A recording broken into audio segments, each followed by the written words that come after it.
قربانی کرنے والے حضرات ایک بار یہ ویڈیو ضرور دیکھیں۔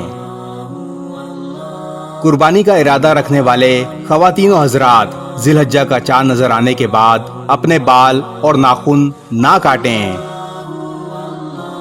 حدیث نبوی صلی اللہ علیہ وآلہ وسلم کا مفہوم ہے کہ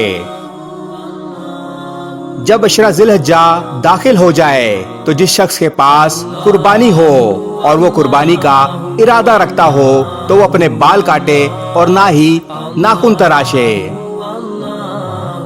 قربانی کرنے والے خواتین و حضرات ذی الحجہ کا چاند نظر آنے سے قبل غیر ضروری بالوں کی صفائی کریں اور اپنے ناخن و سر کے بال ترشوا لیں۔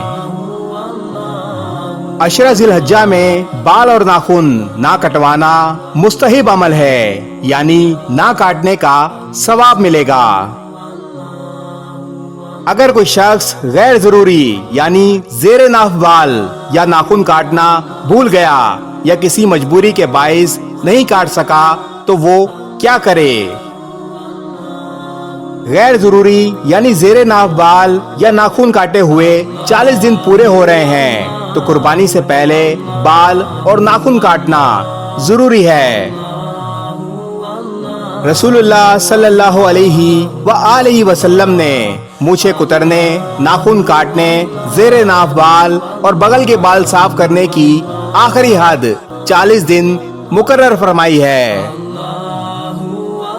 آخری حد 40 دن کا مطلب یہ بھی نہ سمجھا جائے کہ 40ویں دن صاف کرنے ہیں۔ 40 دن آخری حد ہے، آپ اس سے پہلے صاف کریں۔ قربانی کرنے والے خواتین و حضرات کا بلا ضرورت بال اور ناخن کاٹنا مکروہ تنزیہی ہے، یعنی نامناسب ہے۔ اگر قربانی کرنے والے خواتین و حضرات بال اور ناخن کاٹ بھی دیں تو قربانی میں کوئی فرق نہیں آتا اور گناہ نہیں ہوتا، البتہ نہ کاٹنا ثواب کا باعث ہے۔ اس ویڈیو کو شیئر ضرور کریں، ہو سکتا ہے آپ کے ایک شیئر سے یہ بات کسی کے دل میں اتر جائے۔